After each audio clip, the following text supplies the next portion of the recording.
Dig trying to be messy, y'all. Dig trying to be messy. Tell myself he was holding off on this. You got all these draft picks and signees, and then win your conference. He told me he's going throwing a shot at Prime. Look, man. Shiloh fired Prime through the middle of the draft. He said, "Hold on, man. Wait a minute. I gotta go somewhere different." So, question I have to y'all: with Travis and Shedeur and Shiloh out of the building, with his initial crew. I mean, this has been his crew, right?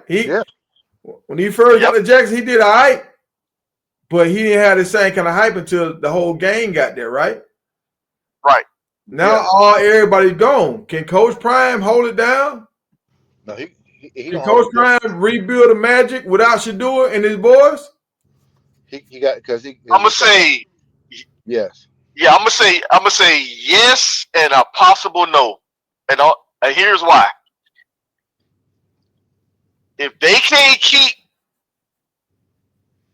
these 4-stars and 5-stars at Colorado because they don't feel like they're getting a chance to play because they keep hitting that portal, it's going to be hard for him to sustain that. Because then eventually the high school kids ain't going to want to come there. And then they know they ain't got the money to go get the big time guys, right?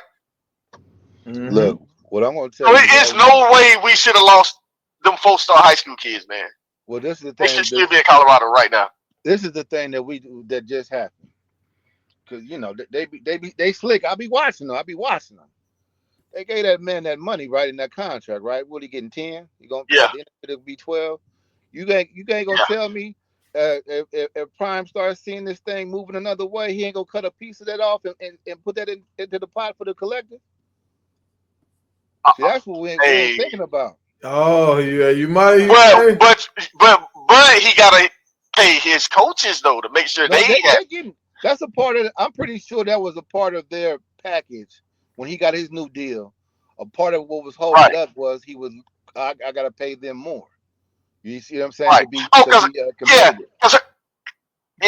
think about it. What they me and T was talking about, like guys you got there right now, like the 4-star kid, the wide receiver that left, like.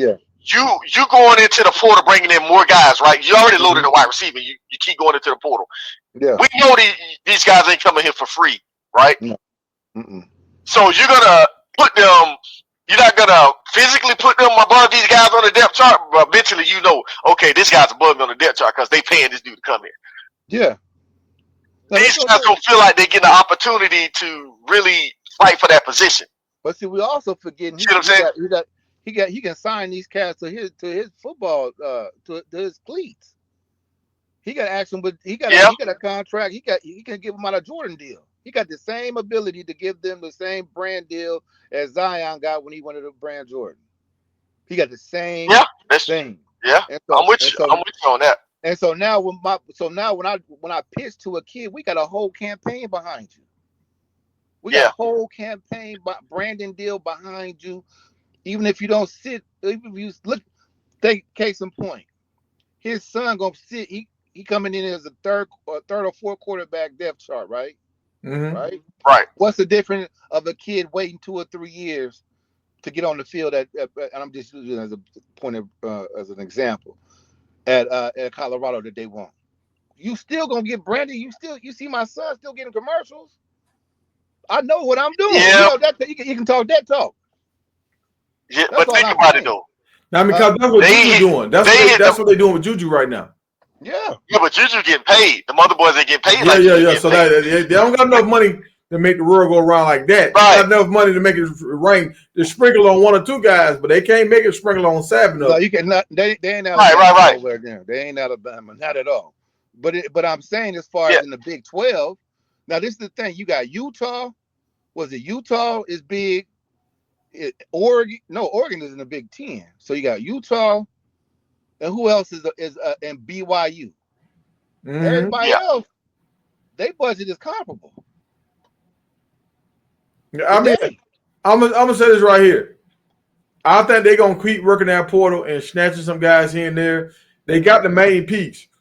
Yeah, they got 2 quarterbacks. They got Salters and they got Juju. So wide receivers, with one good quarterback, you can get 4, 5, 8 wide receivers to come there because they can get the ball. So, and like you said with Juju is that kind of, he can play with any kind of wide receiver because the ball gonna come from the pocket. Yep. Now, Sauce is the ball gonna come from wherever it come from, but Juju is coming from that pocket.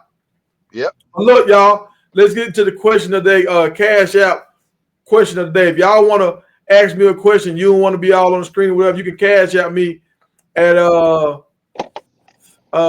Big Tiger Media. Cash out me, and I will give you. I'll put y'all. Well, I'll use y'all question for the next show. So, Pick and Bella asked, how vital is Bucky a part of this Sanders production? Like is Bucky a major piece, or is he just like the bad guy? Because she didn't really see him a lot during the draft, and she was just like, is Bucky like? And somebody said something like Shiloh and Shedeur, they got the same mom and dad, and Bucky got a different mom. So is he like as important to this puzzle as Shedeur and Shiloh? Like, so what's y'all take on that? How do y'all feel about Bucky and his ranking, like in the family? Like, how important is Bucky to what they got going on?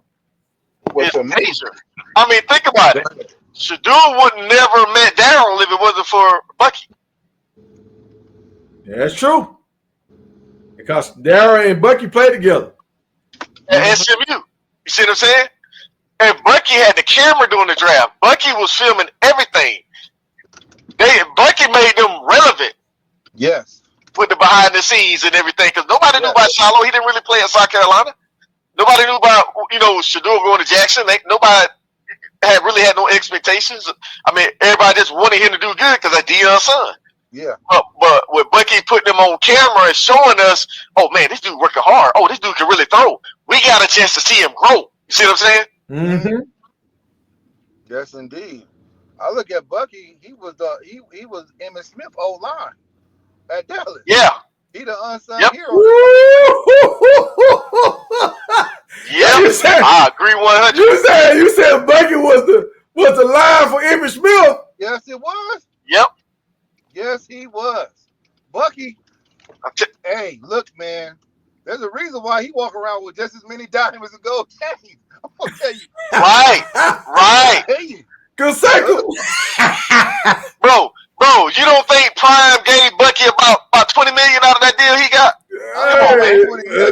No, Prime like, you better make that YouTube work. You better make it work. Look. Cause Prime gonna keep you on that treadmill, boy. He ain't gonna let you get fat, but you got to run. Look, now you got. Hey, no, but he done ran though. He's a part of that deal. Look at this though. Yeah, he probably did. Bucky probably got he might have another part of the deal, just booking the talent that's on the sidelines when young Dolph came through and so on and so forth. Who to say he wasn't right. that play for him? Now he is connected with them boys because he actually be in the studio with them boys and trying to do music. Yep. So yeah. So y'all trying to say Shedeur ain't the only person got a bag? That's what y'all trying to say? No, not at all. Right. Bucky Ben had a bag. He's just low key about it, and also Deion made him struggle a little bit. He had to go out. He had to go up, eat some ketchup sandwiches for a minute there. I don't know why, but he made him go through it. So he's looking at it a whole different way. That's why he had no problem that first day walking him to that office. Hey, he gonna be in here with this camera. I said, oh, okay. Moving right along. Then nobody look. We gonna keep it all the way funky. Nobody saw this coming. Nobody. Right. Hey, y'all 100% on that. 100%. And so it's gonna be a whole in 5, 6 years, 10 years from now. It's gonna be a whole lot of revisionist history. Hey, you know what? I look at Bucky like remember that dude that used to do like back in the day when we was growing up, NFL films. Like I used to watch that religiously, bro. And you get to see all the old time films and they had the theme music behind it. Yeah. That's what that vibe he's giving me. He's like the new version of that guy. Because I was a fan of that. That's why I'm a fan of him, because we get to see stuff that we normally wouldn't get to see. You know, we can't be in Colorado, but he's making us feel a part of that. Like we're there. Only thing I want Bucky to do is leave that rapping alone. To stop. Right. Nah, hey, I like some of his stuff now. Every now and then he hit it with the banger. You the CEO. You ain't. Oh yeah, now you right now. Like his plan A was the well. Hold on, he don't playing C now. Cause plan A was playing ball. Yeah. Plan B was rapping, but playing C like Nah. Plan A was rapping for him. He never want to play ball. For real. I mean, hey, look. Yeah, that's why he quit. Oh, I didn't know that. I didn't know that. Yeah, he didn't finish at SMU. Well, you know, I want Bucky to grow his brand, and I really want him to reach out to Vic and Fran Brown and some of these other places. Willie Simmons down there. Like, reach out to some of these guys that need the media marketing, like the Florida State, and now they don't need it. But these other schools, these small schools with these small budgets, then reach out to him and see if he can do.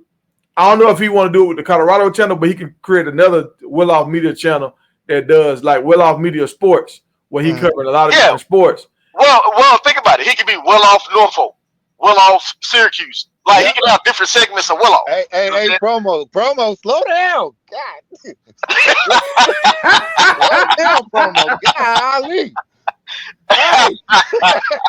Hey, but look, shouts out to Bucky, man, because I always wanted to be a cameraman. I remember I told a guy doing and when I was in college, I said, man, I want to be behind the camera. I don't want to be in front of the camera. I want to be behind the camera. And I just love it. I love being behind the camera. And like when I go to certain games, I don't know, I can feel it, bro. I can feel when the big play about to happen. I know how to move and get to the right spot. I don't know, it's just something I got.